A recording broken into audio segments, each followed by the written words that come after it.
குருவே சரணம்.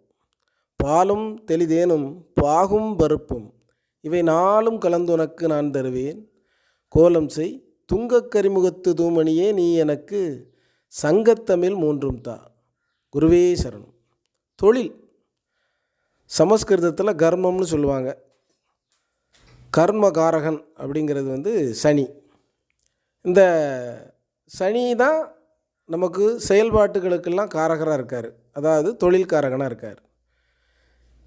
அப்போ இந்த சனியை பற்றி நம்ம பார்க்கலாம். ஏன் இந்த சனியை கர்மகாரகன் தொழில்காரகன்னு சொல்கிறாங்க அப்படின்னா, காலபுருஷ தத்துவப்படி, காலபுருஷ தத்துவம் அப்படின்னா 12 ராசிகளும் அந்த அமைப்பும் தான் காலபுருஷ தத்துவம்னு சொல்கிறது.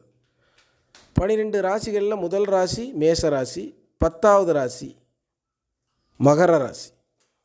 இந்த மகர ராசிக்கு அதிபதி சனி.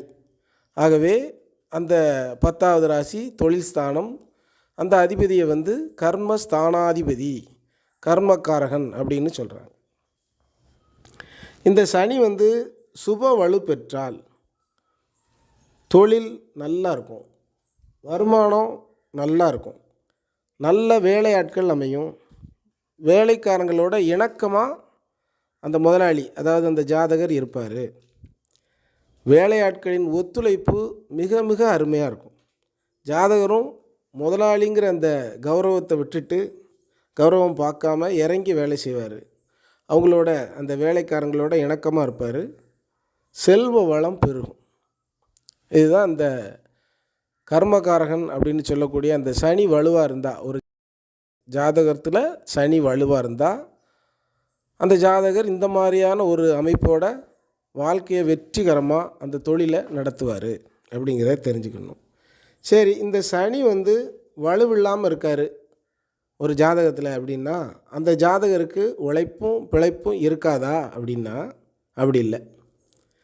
இந்த சனி இருள் கிரகம் அப்படின்னு சொல்லக்கூடிய இந்த சனி யோகம் செய்யாட்டாலும் பரவாயில்ல, ஒளி கிரகமான அந்த சூரியன் யாருன்னு பார்த்தீங்கன்னா காலபுருஷ தத்துவத்திற்கு 5ஆம் இடத்து அதிபதி, அதாவது பூர்வ புண்ணிய ஸ்தானாதிபதி.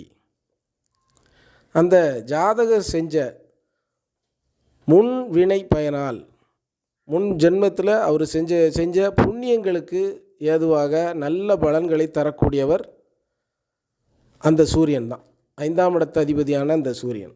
அந்த சூரியன் நல்ல பலமாக இருந்தார் அப்படின்னா அதிகார பதவிகள், அரசியல் அந்தஸ்துகள், அரசியல் லாபம், அரசு மூலம், அதாவது அரசாங்கத்தின் மூலம் வருமானம், அதிகார பதவிகள், அதாவது கலெக்டர், தாசில்தார், ஜட்ஜி, ஹெட்மாஸ்டர் போன்ற தலைமை பதவிகள்.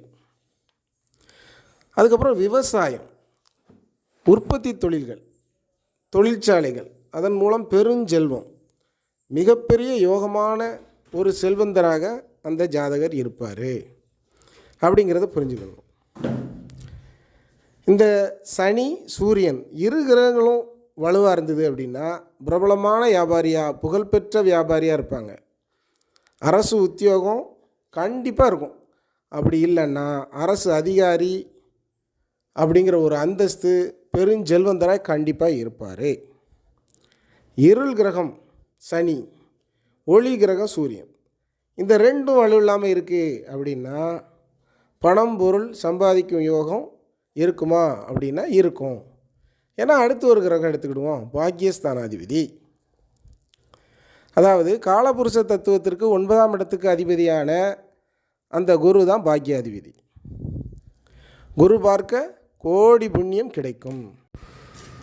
மீண்டும் சந்திப்போம். குருவே சரணம்.